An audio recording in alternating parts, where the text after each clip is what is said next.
आए थे चित्रकूट से भरत जी, तो भगवान की खुशी के लिए लौटकर अवध में तो आ गए, लेकिन अयोध्या में भरत रह नहीं पाए।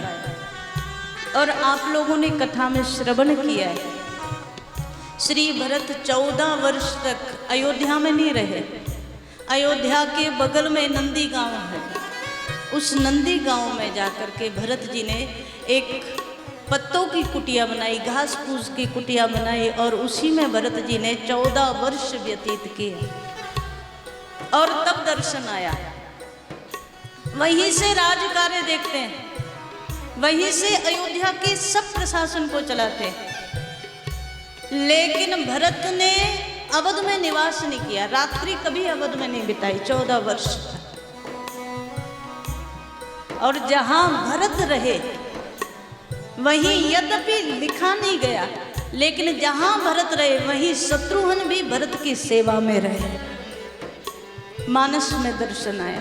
क्या अद्भुत परंपरा है रामायण की, क्या अद्भुत परंपरा है हमारे सनातन की, हमारे इस भारत भूमि की। एक भाई भाई के लिए अपना सर्वस्व त्याग करके वनवासी होकर के चला गया, और दूसरा भाई भाई की पादुकाओं को राज सिंहासन पर अभिषिक्त करके एक गांव में जाकर के कुटिया बना करके 14 वर्ष तक रहा। लेकिन कभी सिंहासन को भरत ने स्वीकार नहीं किया और कभी किसी राज सुख को स्वीकार नहीं किया 14 वर्ष तक। ऐसा वर्णन आता है शास्त्रों में। श्री भरत 14 वर्ष तक भरत जी ने अयोध्या का अन्न भी नहीं खाया। भरत जी ने 14 वर्ष तक क्या खाते थे?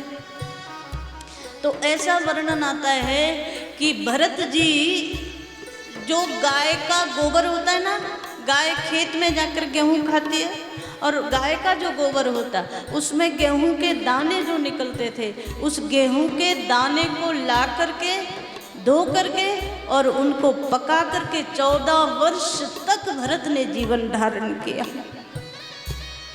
वो संस्कार सनातन के हैं।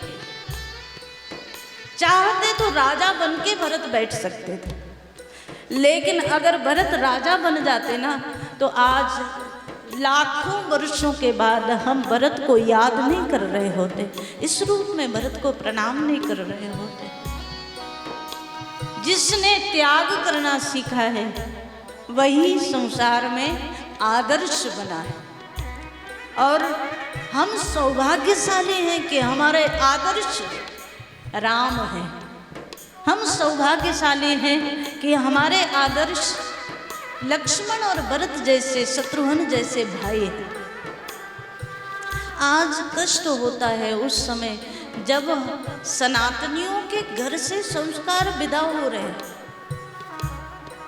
जो भाई भाई के लिए सब कुछ देने को तैयार था, आज वो भाई सब कुछ लेने को तैयार है।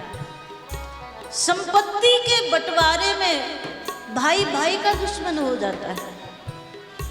लेकिन रामायण आज भी हमें सिखाती है, अगर ये कथाएं ना हो, यदि ये सत्संग ना हो, यदि रामायण और महाभारत हमारे बीच में ना हो तो कैसे पता चलेगा हमारा आदर्श क्या है, कैसे पता चलेगा?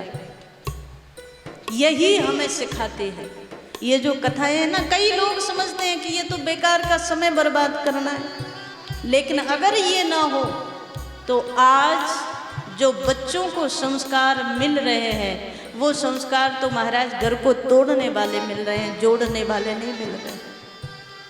देने का संस्कार सनातन सिखाता है। श्री भरत ने भी बंटवारा किया, जैसे भाई भाई का बंटवारा होता है ना, तो उस समय भरत ने और राम जी ने भी बंटवारा किया। लेकिन आज का भाई संपत्ति का बंटवारा करता है, उस समय भरत जी ने भगवान की विपत्ति का बंटवारा किया। और दोनों भाइयों ने पिता के वचन को निभाने के लिए जो विपत्ति थी उसको आधा आधा बांट लिया। भरत जी बोले, आपकी खुशी के लिए मैं अयोध्या में जाकर के सब देखूंगा, आप वन में रह करके सब पिता के वचन को पूर्ण करना। बंटवारा वहां भी हुआ था, लेकिन संपत्ति का नहीं, विपत्ति का। भाई भाई के दुख का बंटवारा कर ले, तब सच्चा भाई।